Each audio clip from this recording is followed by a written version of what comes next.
So welcome class, we'll proceed with question 3 of the December 2022 paper. This is Principles and Practice of Management. So highlight 7 merits. This is question 3. Highlight 7 merits of a bureaucratic system in an organization. I've mentioned bureaucratic system before in the previous question, and bureaucratic system is basically the where you manage by rules or books. You manage by rules, the do's and the don'ts. So everything is clearly written down. These are the do's, these are the don'ts. This is what you are supposed to do, this is what you are not supposed to do. And this was done by Max Weber, one of the early scholars of management, the classical scholars of management. He did bureaucratic, management. He came up with the management by bureaucracy, and this is where you manage by rules and bookwork generally. So very common in sensitive kind of businesses. Banks have really used this.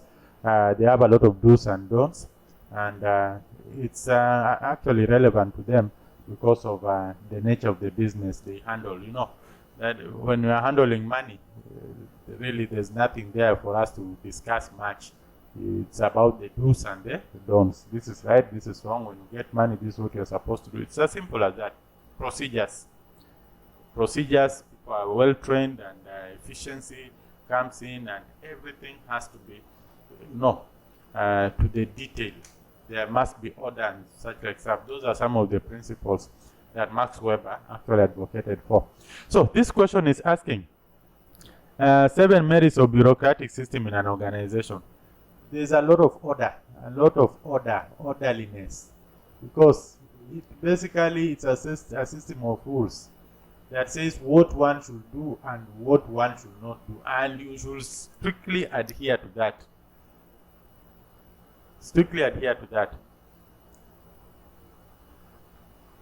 So it brings about a lot of orderliness, and we know orderliness brings about efficiency and effectiveness. These are two different things. Effectiveness is minimum resources. Efficiency is minimum time. Of course, if we are orderly, we are going to use minimum time and also minimum resources. We don't waste a lot of time and resources moving up and down. Such like stuff, they are not there. Then again, for bureaucracy, bureaucratic system, it means that you get it right. When you talk about employees, get the right employees for the right job and train them so that they can be, they can do their job perfectly well. So we talk about division and specialization of labor. Division and specialization. Division is where tasks are grouped according to homogeneity. If they are similar, you put them together, and then specialization, you get the right person with the right set of skills to accomplish now this particular tasks that have been grouped together. So division, we group the tasks together. Specialization, we get the right person who will do these tasks that are similar. And bureaucratic system basically advocates for division and specialization of labor so that you get it right from the beginning. It has a very clear report to kind of a structure, because bureaucracy is about powers, how powers are distributed, how the authority is distributed, and you may not be able to go beyond your powers. So the whole system report to kind of a structure is very efficient, and this clarifies the responsibilities and accountability. very critical when we talk about bureaucracy. Responsibility, accountability, that we will talk about the powers that, I think these powers can also be very important. The powers and authority. Powers and authority are vested in positions, and nobody can go beyond the powers that have been vested to you. So if you can only handle transactions up to the level of 10,000, anything 10,000 and what, it's not you. It must be somebody who comes over and above you. You know, so you cannot do anything unless that person comes and approves. That is what people mean by bureaucracy. Sometimes it comes with disadvantages, but the merits are that, you know, you will not exceed these powers, and because you cannot exceed these powers, you know, you cannot do some fishy kind of business. You know, remember what we've said, that this style is really applicable in sensitive businesses. So those corrupt kind of stuff can be limited. You cannot exceed your powers and do a lot of massive destruction. You can only destroy to the extent of your powers, which normally is minimized. So the responsibility and accountability, of course, this one add a lot of, we talk of motivation. Motivation can come from here, especially if you achieve your set goals, targets. You have the targets, objectives, and you've achieved them. It's a motivator in itself. Accountability, that answerability, it comes in with some power, comes in with some esteem, which is very good for employees. The higher you go in a bureaucratic environment, the better it becomes for you, because of the powers that you are going to get, which is something that employees enjoy, and it basically trickles down back to the organization in terms of the motivation. We also talk about what else? Coordination. Especially coordination is good, especially because you cannot exceed your powers, and it's very clear where you are supposed to stop and where the next person is supposed to pick up from. And because of that, the relations in the organizations are normally good. So we talk of good relations in the organization. We have less or reduced conflicts within the organization, and people take responsibility of their work, which also adds a lot in ensuring that we achieve the target set results. So how many are these? These are 7. But of course, all these things will lead to what we normally talk of now, the overall things. We talk of relationships. We talk of reputation. You can imagine the reputation of banks, and banks use this bureaucratic style of leadership. The reputation improves stability of the organization. These are now the general ones. Of course, we talk of things like cost reduction. Cost reduction because we are not going to waste a lot of money going to hotels to those seminars and workshops. Do's and don'ts, they have already been tested. They work. Full stop. As opposed to democratic, where you'll have to go agree to today, tomorrow, I'll go agree, and you're spending resources in hotels. So I think these are already so many. Yeah, these are so many. Pick the advantages. All these are advantages. Orderliness is an advantage. Efficiency, effectiveness are advantages. Division and specialization, advantages. These are advantages because you really don't now waste a lot of time. You don't become a jack of all trades. You specialize in your area, and when you specialize in your area, the efficiency level, the productivity level, you become an authority in that area with the experience, and so chances of you wastages and the group will not be there. They're getting disappointed because of things are not working. They will not be there, so we don't have things like absenteeism, turnover. All of them will disappear. Bureaucracy, you have your jobs, you have been assigned, you are trained to be efficient in it. All these are the advantages. Let's go to the next question.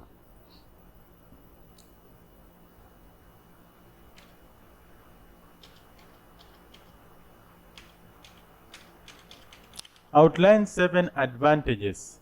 Outline 7 advantages of using budgets as a form of control in an organization. 7 advantages of using budgets as a form of control in an organization. Now, normally we say what can't be what is not measured will not deliver, won't deliver. Measure it and you will see the results. So budgets are a plan against which control can now take place. Without budgets, we cannot control. Budget is one of the types of plans. So 7 advantages of using budgets as a form of control in an organization.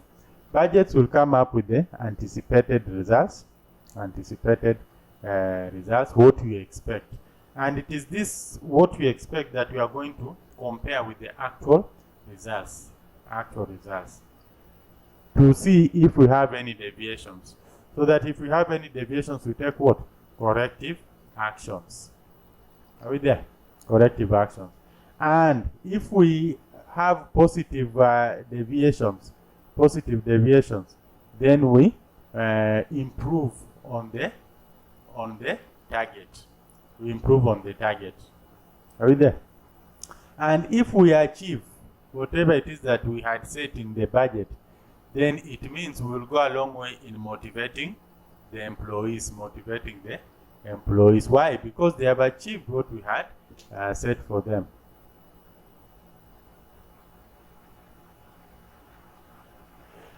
And of course, we'll be struggling to achieve what we have set. So efficiency and effectiveness. These are two different things. Efficiency and effectiveness. So now let's go back to the question. Outline 7 advantages of using budget as a form of control system in an organization. Advantages. It sets the standards. This is number 1. It sets the standards against which we'll now be able to carry out the control function. So that's an advantage. It sets the standards against which we can now be able to carry out the control functions.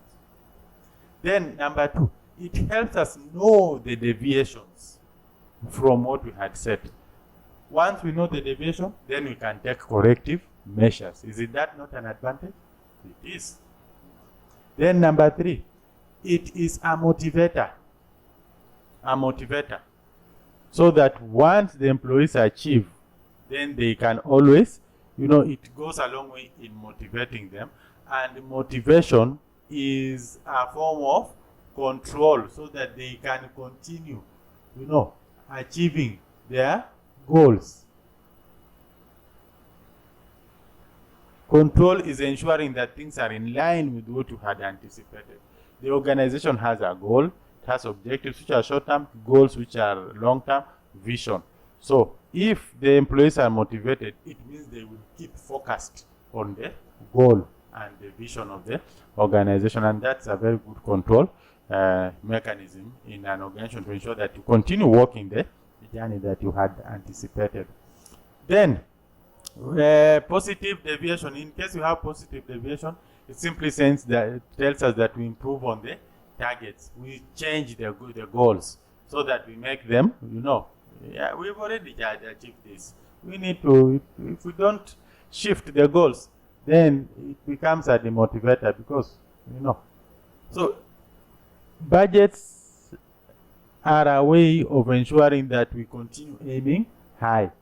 Now, the other advantage, it identifies, budgets help us identify areas that need reduction or cost reduction. It helps us identify areas of weaknesses, weak areas, so that we can again improve. And on the same strength, budgets will also help us identify areas of our strength so that we can maximize the strengths. Isn't that a good thing when we talk about controlling? Controlling is about being in charge in the course of trying to achieve what our course. So it helps us also to know the strengths so that we can keep, we can maximize on the benefits that we have. And of course, budgets will also help us in resource allocation.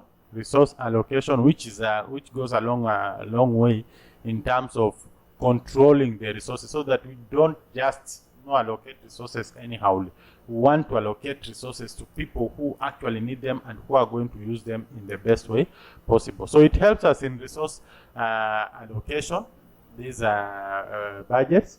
And the other thing is that it also helps us in in-depth analysis for further planning,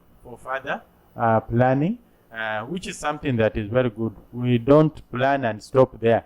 Planning is a continuous exercise. So it helps us with an in-depth analysis. This is what we had planned. These are the results. Why have they happened the way they have happened? No, we're trying to question ourselves and getting right at the root cause of the problem, or the epitome of the discussion, and that can help us to project the future in terms of planning for the future. And of course, it helps us in achieving the long-term goals of the organization. I have mentioned about the vision. This is because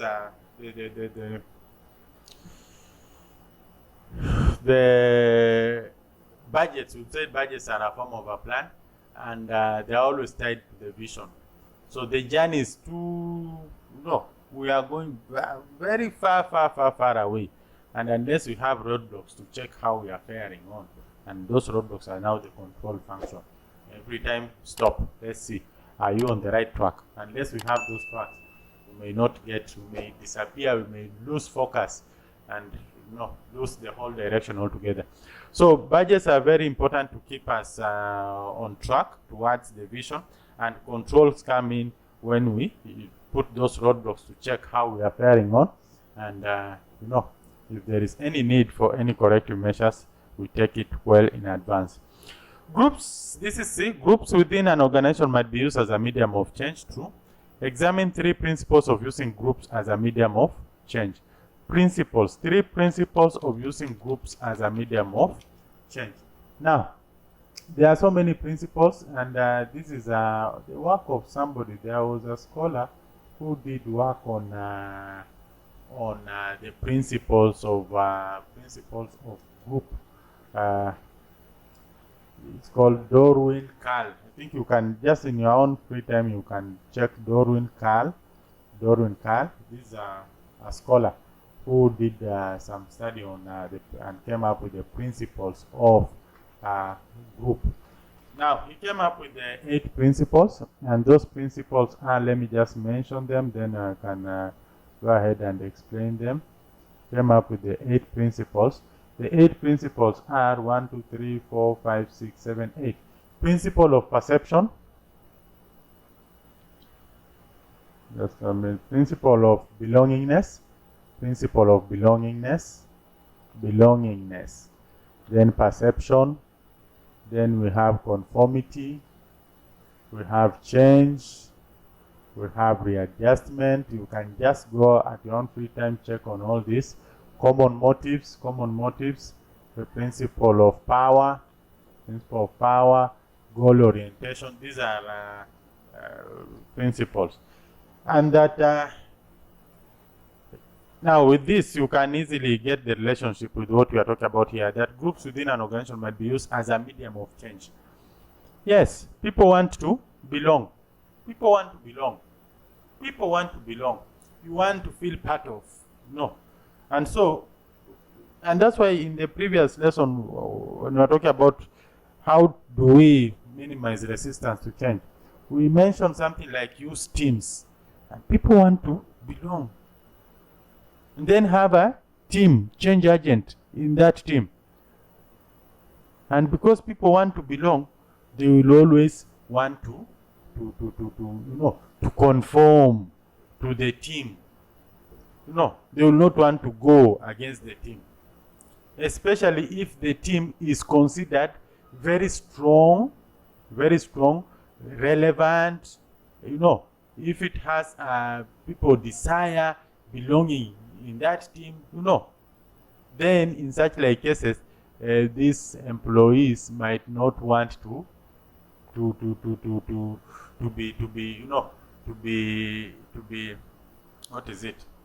be separated, or to be there's a good term for it, to be basically to be left out.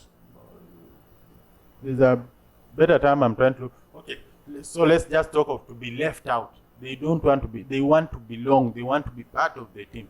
So that if there is a change that you want to introduce into the organization, you can use teams, and you can use people who are influencers in those teams. And because people want to belong to that team, because it is desired, it is a good team, they will want to conform. So we talk of belongingness, they want to belong. And if it's a very serious team, it is perceived as being a very strong team, people will not want to be thrown out of that team, or to be segregated from the team. So they'll want to conform to the team. These things are very nice. Let me just read for you what conformity is. This is the most difficult principle to achieve in a particular group, as the individuals conform to the group of individuals. You know, people just want to conform. Change. People want a group that adapts to changes. It is the duty of the organization to make sure that this the team conforms to readjusts itself to the changes in the environment. So that is what we are talking about. These are the eight principles: belongingness, perception. People want to belong to groups that are perceived to be strong. People want they always want to conform, so that there's that alignment of behaviors. And so if the group leader possibly says that yes, we are going to adopt this change, that's where people will possibly belong. There is greater prestige in we talk of the greater the prestige of a group member in the eyes of the other, the greater the influence. So no, it's about prestige, it's about attitude, values, and behavior of that group.